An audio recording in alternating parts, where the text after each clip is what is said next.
తెలుగు రాష్ట్రాల్లో 450కి పైగా రోబోటిక్ సర్జరీలు సక్సెస్ఫుల్ గా చేసిన ఘనత మణిపాల్ హాస్పిటల్దే. అంటే ఇప్పుడు అమ్మ పెద్ద యాక్ట్రెస్, నాన్న యాక్టర్, బట్ మీరు యాక్ట్రెస్ అయిపోయారు, హీరోయిన్ అయిపోయారు. అది రెమ్యునరేషన్ వైజ్ వచ్చేదంతా ఎలా? ఫైనాన్షియల్ గా ఎవరు సపోర్ట్? మీరు అంటే ఎవరు ఇన్వెస్ట్మెంట్స్ ఇవంతా చూసుకొని కొంచెం ఒకే ప్రాబ్లం ఉండకూడదు, రూపాయి కన్నా తీసుకుంది ఎవరు డిసిషన్ తీసుకొని? బాబు మా కాలంలో అసలు రెన్యూమరేషన్స్ ఏముండేవి అని అంతే లేవు. ఏదో ఉన్నవి, ఏదో ఇలా చిన్న చిన్న ఇండ్లు కొనుక్కొని ఏదో చేసాం అంతే. అంతేగాని మీరేమో ఇక్కడ చిన్న చిన్న ఇల్లు అంటున్నారు, బెంగళూరులో సగం మంది అంటున్నారు. బెంగళూరులో సగం మంది ఏమి కాదు, రూపాదేవి నగరనే ఉందంట కదా. ఉంది. ఇంకా నయం అక్కడ పేరు ప్రతిష్టలు ఒకటే ఉన్నాయి.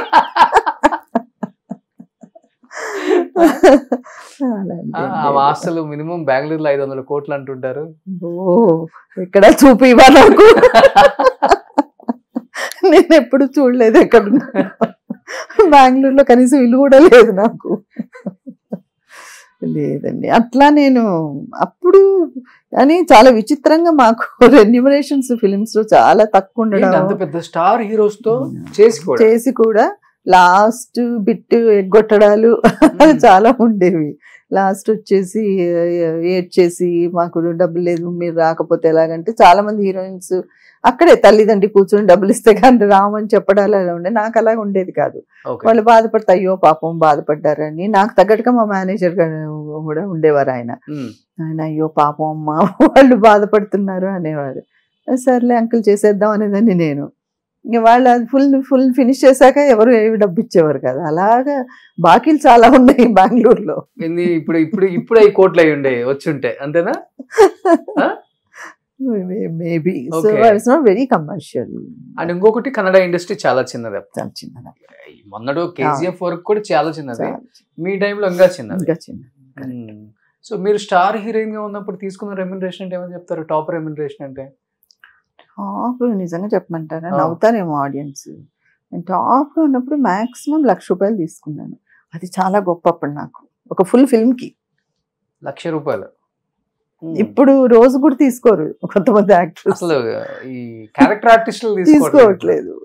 కమెడియన్స్ కి 2 లక్షలు 3 లక్షలు అంట పర్ డే కి. అవును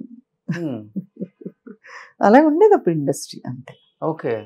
సో 1,00,000 అంటే 80s లో ఒక 2 గ్రౌండ్లు వస్తుందేమో చెన్నైలో అంతే. గ్రౌండ్ అంతే కదా. ఏంటి అసలు యాంకర్వా లేకపోతే బిజినెస్ మ్యాన్ వా? Anchor come business. ఫస్ట్ నుంచి కూడా పెద్దగా డబ్బు మీద ఆస్తుల మీద వ్యామోహం లేదు. ఓకే, ఉన్న దాంట్లో హ్యాపీ లైఫ్ అంతే. ఏదో చెప్తాను కదా, నా వ్యామోహం లేకపోతే ఏదో ఉంటుంది మనకి. బాధపడకుండా దేవుడు అది ఇస్తాడు, యూనివర్స్ విల్ గివ్. అవును.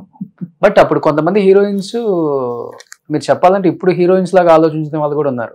కమర్షియల్ కాంప్లెక్స్ లని మంచిగా ఇన్వెస్ట్మెంట్ చేసిన వాళ్ళు కూడా ఉన్నారు కొంతమంది. అంటే మేబీ కొంతమంది పాత వాళ్ళని చూసినప్పటి నుంచి అందరూ కొంచెం జాగ్రత్త పడడం స్టార్ట్ చేశారేమో అనిపిస్తుంది.